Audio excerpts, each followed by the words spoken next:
Real TV-də fermerin real dostu efirdədir. Bu layihəmiz Kənd Təsərrüfatı Nazirliyi yanında Aqrar Kredit və İnkişaf Agentliyinin dəstəyi ilə təqdim olunur.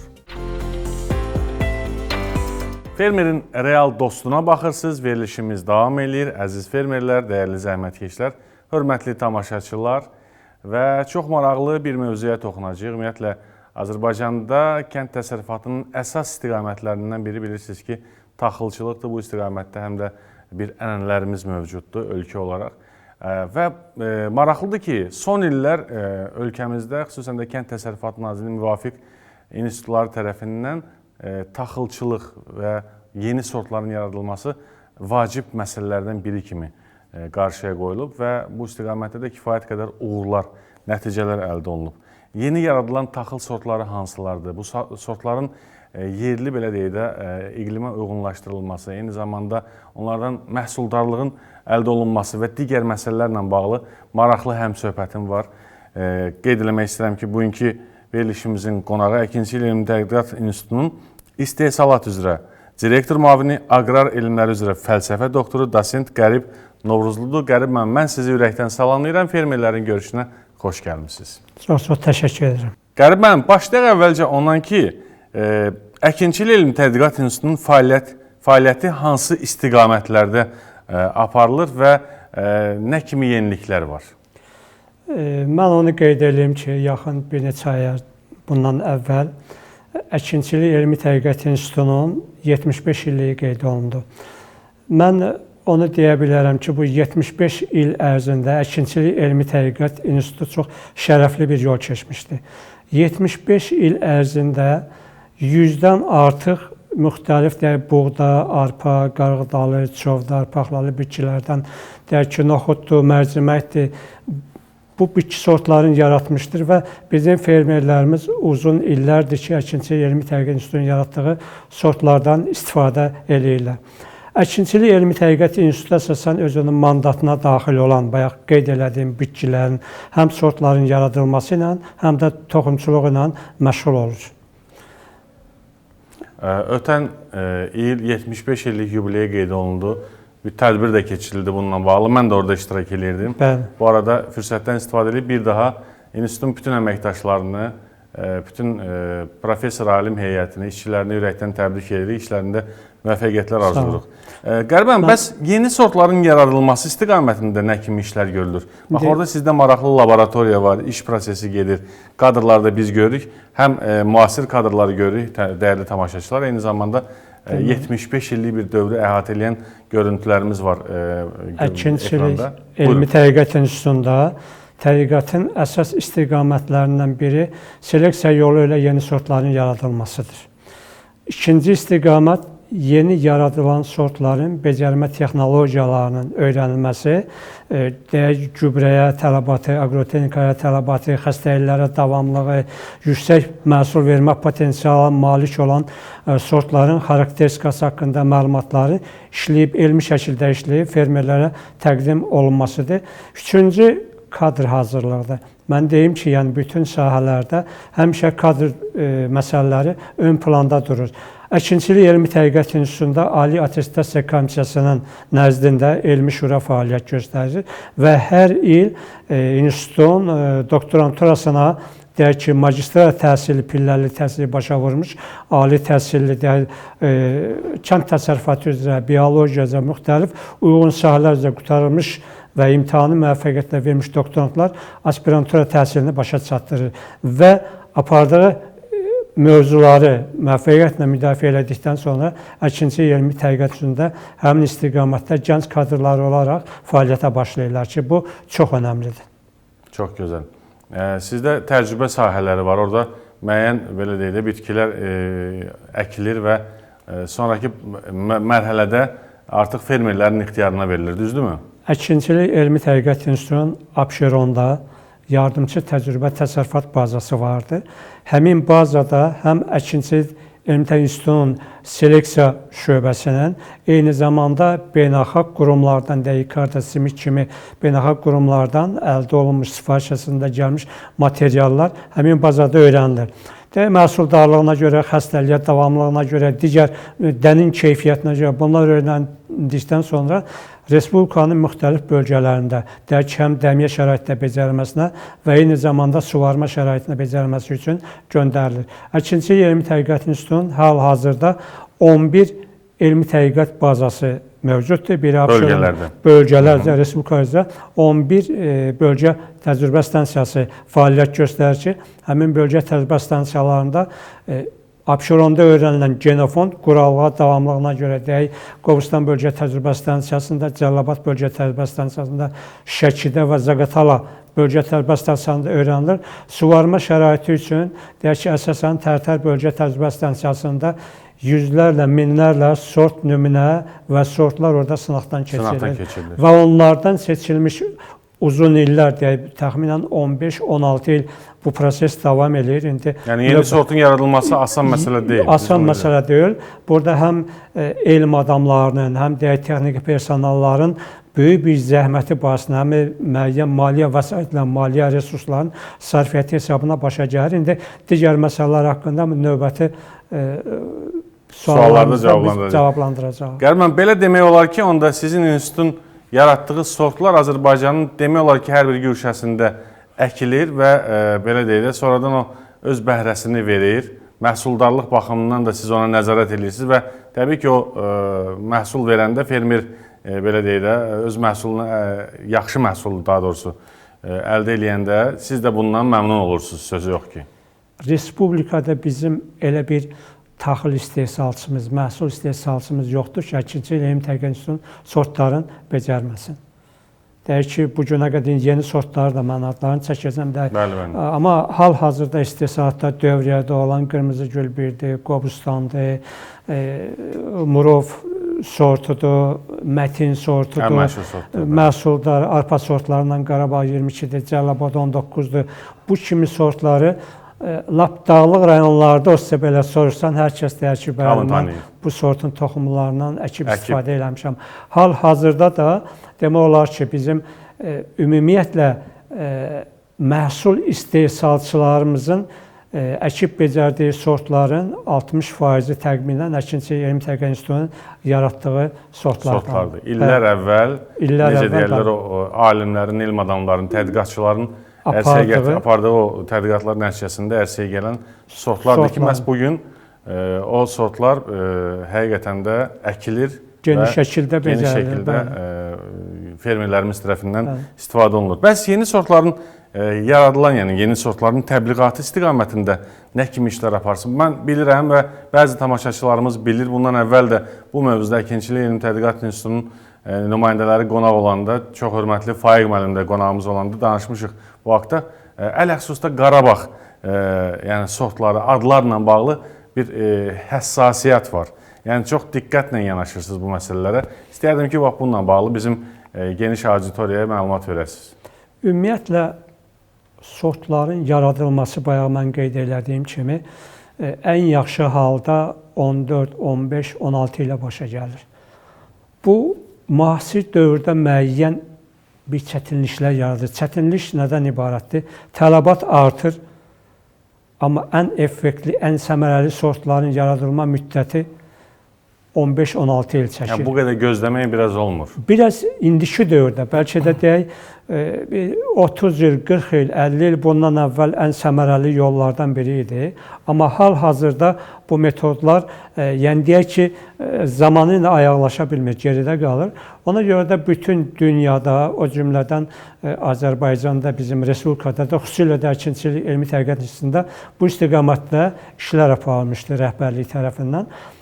Deməli, hal-hazırda Əkinçilik Elmi Tədqiqat İnstitutunda generasyon oda, yəni nəsil atlatma, artırma, bu sortun yaranma müddətinin 15-16 ildən 5 ilə, 6 ilə, maksimum 7 ilə yendirilməsi istiqamətində işlər aparılmışdır. Çox maraqlıdır. Hal-hazırda Əkinçilik Elmi Tədqiqat İnstitutunda təxminən 3 dəfə azalır da, belə deyim. Bəli, azalır. Bu necədir?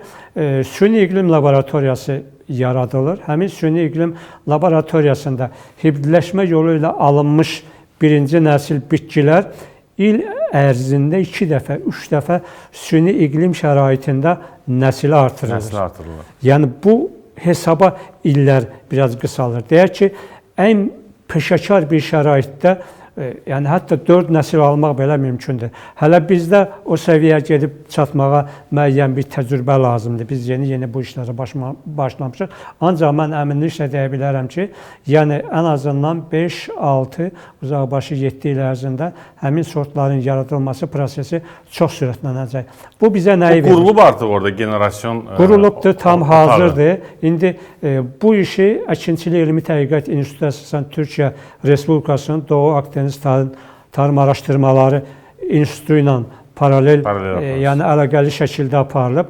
Laboratoriya tam hazır vəziyyətdədir, fəaliyyətə tam hazırdır. Hazırda həmin laboratoriya rəhbərliyi üçün bilavasitə həmin iqlim laboratoriyasının qurulmasında əməyi keçən əməkdaşlardan, həmin Tarım Araşdırma İnstitutunun əməkdaşlarından biri Ayşə Nurçil xanımın yəni dəvət olunması hazırda Kənd Təsərrüfatı Nazirliyinə də müraciət olunmuşdur rəsmi şəkildə ki, bu alim dəvət olunsun və bir il müddətində bizim mütəxəssislərin həmin laboratoriyada işləməsi üçün yetişdirsin onları ki, yəni özümüzün gənc mütəxəssisləri həmin sahədə yeni sortların istiqamətində işlər görə bilsinlər. Bu bizə nəyi verir? Bu bizə qısa bir müddət ərzində, deyək ki, 2-3 il ərzində yüzlərlə, minlərlə nümunələri, xətləri sınaqdan keçirməyə imkan verir. Yəni, genetik olaraq müsbət əlamətləri olmayan xətlərin öyrənilməsinə zaman və maliyyə sərf olunmayacaq. Hansılarındakı deyək ki, müsbət əlamətlər var. Bunlar bir də eyni zamanda onlara müsbət genlərin yerləşdirilməsi, müsbət əlamətlərin yerləşdirilməsi kimi imkanlar yaradacaqdır. Bu bizə imkan verəcəkdir. Həm keyfiyyətli, həm xəstəliyə davamlı və eyni zamanda stres faktorlara, quraqlığa, duza və digər istiyə, amillərə davamlı sortların yaradılması istiqamətində müəyyən işlər görüləcək və xeyli irəliləyiş əldə olunacaq. Çox gözəl. Sortların yaradılmasında ad qoyma prosesi müəyyən, yəni qanunvericiliyə uyğun olaraq bu şəkildə aparılır. Yəni müəyyən qaydalara əməl olunmalıdır. Məsəl üçün, sortu yaradan alim öz adını sorta qoya bilməz.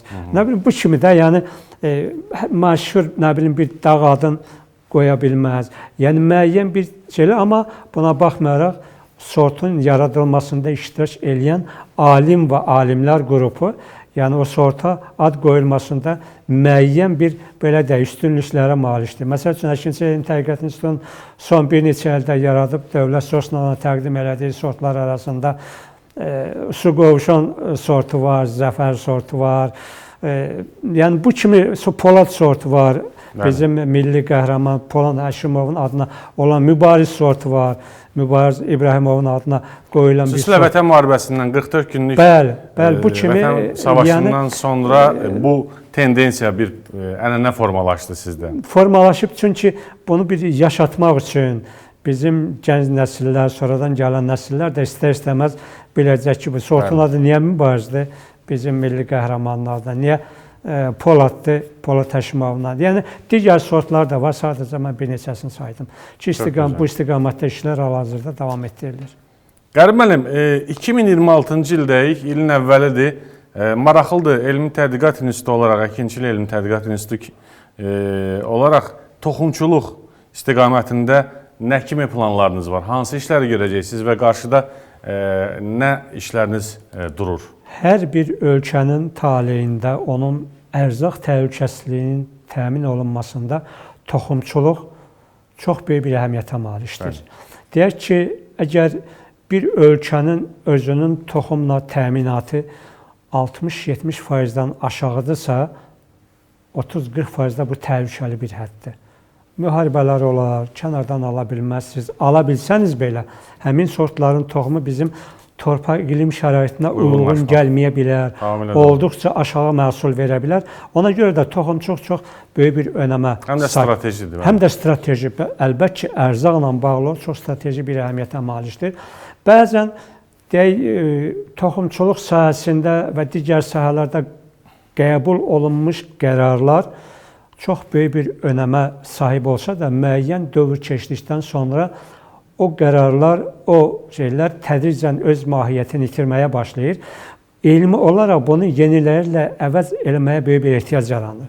Mən bildirim ki, 2003-cü ildə Respublikada cəmi 200 ton elit toxum istehsal olunub. Bizim mövcud qanunvericiliyinə görə Əkinçilik Elmi Tədqiqat İnstitutu orijinal superelit və elit toxumların istehsalı ilə məşğuldur.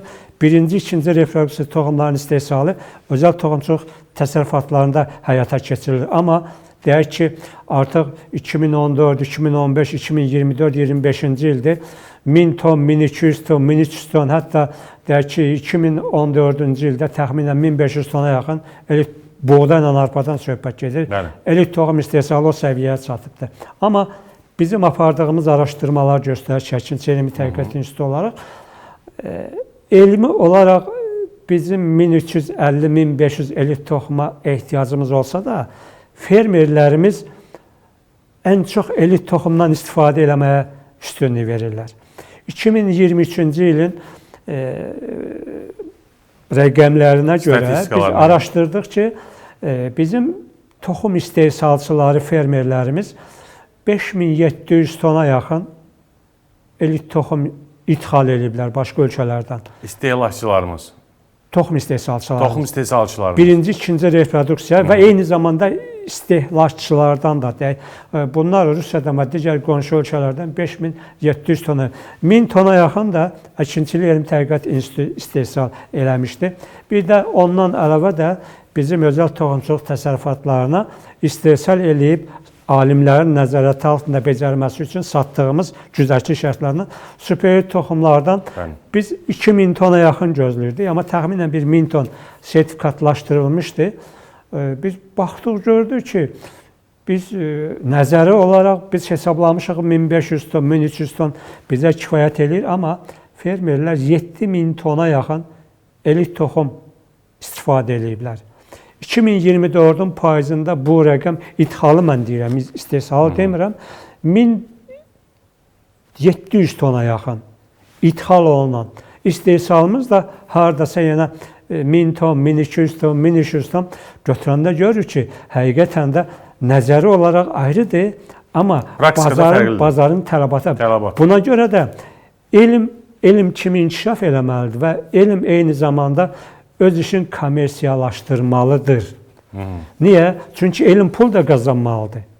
Alimlərin, işçilərin sosial şəraiti üçün, digər məsələlər üçün, maddi texnikin bazanın gücləndirməsi üçün müəyyən bir vəsait lazımdır. Bu mənada yəqin ki, institutla özəl sektor arasında əlaqələr, münasibətlər də doğru istiqamətdə qurulur, düzdürmü? Bu istiqamətdə işlərimiz gedir. İnstitutun rəhbərliyi, yəni deyək, son 2-3 ildir ki, bu istiqamətdə iş aparır. Məqsəd nədən ibarətdir? Məqsəd ondan ibarətdir ki, biz baxırıq, bizim toxum istehsalçımız 2000-3000 ton, 5000 ton elit toxum istehsalçısı bu Əkinçilik Elmi Tədqiqat İnstitutunun gücü daxilində deyil. Bu işə özəl sektoru qoşmaq lazımdır. Niyə? Özəl sektorun maddi texniki bazası güclüdür. Vəsaitləri çoxdur. Hər cür şərait, özlərinin müasir toxum təmizləmə zavodları, 1000 hektarlarla əkin sahəsi və elit toxum istehsalı müraciət eləmişik ki, qanunvericilikdə müəyyən nizamlamalar yerinə yetirildikdə özəl sektor ötürülsün. Əkinçilik Elmi Tədqiqat İnstitutu ancaq orijinal və superelit toxum istehsalı ilə məşğul olsun. Biz institutları nəzərdə tutmuşuq ki, hal-hazırda 3 il bundan əvvəl superelit toxum istehsalı 100, 150, 160, 170 ton idisə, 2025-ci məhsul istehsal ilində 320 ton bizim superelit toxumumuz istehsal olunub. Mən onu deyim ki, yəni bu orijinal superelit elit toxum istehsalı Əkinçilik Elmi Tədqiqat İnstitutunun öz başına olaraq verdiyi bir qərar deyil. Əkinçilik Elmi Tədqiqat İnstitutu öz təkliflərini Kənd Təsərrüfatı Nazirliyinə verir və Kənd Təsərrüfatı Nazirliyi həmin o qərarları bizlə müzakirə edilir, razılaşdırılır, Nazirlər Kabinetinə təsdiq olunur. Çünki istehsala gedən orijinal superelit elit toxumların dəyəri dövlət tərəfindən ödənilir. Nazirlər Kabineti həmin istehsalı təsdiq eləyir və hər bir toxumun istehsalı üçün 1 kiloqram çəkilən xərcləri dövlət özü ödəyir və istehsal olunmuş elit toxumu Əkinçilik Elmi Tədqiqat İnstitutu Kənd Təsərrüfatı Nazirliyinin nəzarəti altında Aqrar Xidmətlər Agentliyində 50% güzəştlə toxum istehsalçılarına satılır. Onlar birinci reproduksiyanı istehsal edirlər və eyni zamanda birinci reproduksiyanı toxumçuluq təsərrüfatlarında ikinci reproduksiya toxum istehsalı üçün onlara satırlar. Bu məsələlərlə bağlı deyək, hal-hazırda bizim ölkədə reproduksiyalı toxum istehsalı müxtəlif son 5 ilin statistik məlumatını biz analiz eləmişik, baxmışıq. Demək ki, hardasa 80, 85, 90 min, 100 min tona qədərdir. Halbuki bizim sadəcə buğda və arpaya, digər dənləri mən demirəm, toxuma olan tələbatı 170, 180, 200 min tona yaxındır. Qarabağın işğal olunmuş torpaqları da azad olunduqdan sonra 200 min tona yaxındır. Bunu artırmaq üçün biz bunun çıxış yolunu başqa bir şeydə görmüşük. Toxumçuluq haqqında qanunvericilikdə dəyişiklik olmalıdır. 2005-ci ilə qədər orada qanunvericilikdə toxumçuluq haqqında 1997-ci ildə təsdiq olunmuş qanunda orada göstərilir ki, deməli orijinal toxum istehsalı deyək ki, orijinator müəssisədə superelit, elit toxum istehsalı da eyni zamanda elmi tədqiqat müəssisəsində və özəl sektorda da, özəl toxumçuluq təsərrüfatlarında daha doğrusu superelit və elit toxumlar bərabər istehsal oluna bilər. Amma çox təəssüflər olsun ki, bilinməyən bir səbəbdən biz də 2005-ci ilin sentyabr ayında o superelit toxumların özəl sektorda sərbəst şəkildə əkilib becərilməsi elit toxum istehsalı üçün o bənd oradan çıxarılmışdı. Hazırda İkinci Elmi Tədqiqat İnstitutu rəhbərliyi ilə və lazımi qurumlarla danışıqlar aparır. Hətta biz rəsmi müraciətimiz də var. Biz başlamışıq ki, rəyi alaq, təcili şəkildə o məsələ həll olunsun. Düzdür, toxumçuluq haqqında qanun layihəsi Nazirliyimiz tərəfindən işlənilibdir, təqdim olunubdur. Amma bu çox uzun bir prosesdir. Yəqin ki, bunun biz arzu edirik ki, ən qısa müddətdə, amma belə hesab edirəm ki, yəni bu mənim subyektiv fikrimdir. Bəlkə də 3 il, 4 il, 5 il çəkər, amma biz bu sahədə daha sürətli və uğurlu bir nəticə əldə etmək üçün təcili olaraq həmin qanun layihəsində superelit toxum istehsalının özəl sektora dövr edilməz, elit toxumun %100 onlara dövr edilməsi üçün bu kimi tədbirlərin görülməsi vacibdir və İkinci Elmi Tədqiqat İnstitutu bu məsələnin həyata keçirilməsində qərarlıdır. Qərib müəllim, o qədər maraqlı danışırsınız ki, sözünüzü kəsmək istəmədim. Təşəkkür edirəm və bir məsələni yekuna doğru xatırladaq tamaşaçılara və ələxüsusda fermerlərə, xüsusən toxumun strateji bir material olduğunu, toxumun hər şey toxumdan başlayır, belə deyək də, olduğunu nəzərə alaraq dövlətimiz də bu istiqamətdə özünün dəstək mexanizmlərini tətbiq edir. Toxuma görə subsidiya var, toxum istehsalçılarına təqdim olunur. Eyni zamanda dövlət təşviq edir ki, sertifikatlı toxum əksin fermerlərimiz. Çünki bu çox vacibdir. Bəzən bazarda bilinməyən mənbələrdən toxum gəlib necəsə çıxır fermerlərin sahələrinə və əkilir nəticədə, belə deyək də, ürək nəticədə məhsuldarlıq kifayət qədər yaxşı olmur və ya digər problemlər ortaya çıxır. Bu səbəbdən də dövlətimiz də, Kənd Təsərrüfatı Nazirliyi də təşviq və təbliğ edir ki, sertifikatlı toxumdan istifadə edin. Eyni zamanda Əkinçilik Elmi Tədqiqat İnstitutunun da toxumlarından istifadə eləmək olar. Bölgələrdəki filiallar da, düzdürmü? Filiallara, bölgə təcrübə stansiyalarına da bununla bağlı müraciət edə bilərsiniz. Qərib müəllim, çox sağ olun. Maraqlı, mənim özüm üçün də yenilikləri danışdınız. Tamaşaçılar adından, öz adımdan sizə minnətdaram və Əkinçilik Elmi Tədqiqat İnstitutunun bütün komandasına, bütün əməkdaşlarına, həmçinin sizə yaxın gələcəkdə işlərinizdə uğurlar arzulayıram. Biz təşəkkür edirik və bundan sonra da biz əlimizdən gələn eləyəcəyik. Mən ümidvaram ki, yəni bu görülən işlər nəticəsində yaxın gələcəkdə toxumçuluq sahəsində, respublikamızda, yəni belə nəzərə çarpacaq bir irəliləyişlərin olduğunu hər kəs hiss eləyəcək. Qərib müəllim, mən sizə bir daha yekununda minnətdaram. Çox sağ olun ki, gəldiniz. Çox təşəkkür edirik. Sağ olun. Dəyərli dostlar, hörmətli tamaşaçılar, əziz zəhmətkeş fermerlər, maraqlı güman edirəm ki və inanıram ki, maraqlı bir mövzuya şahidlik elədiniz. Siz də, mən də yeni məlumatlar öyrənmiş olduq. Yeni yaradılan taxıl sortlarından danışdıq. Əkinçilik İlmi Tədqiqat İnstitutunun nümayəndəsi qonağım idi. Bu həftəlik, bu günlük yekunlaşdırırıq. Gələn həftə eyni saatda, eyni televiziya kanalında Fermerin Real dostunda görüşmək ümidi ilə. Hələlik.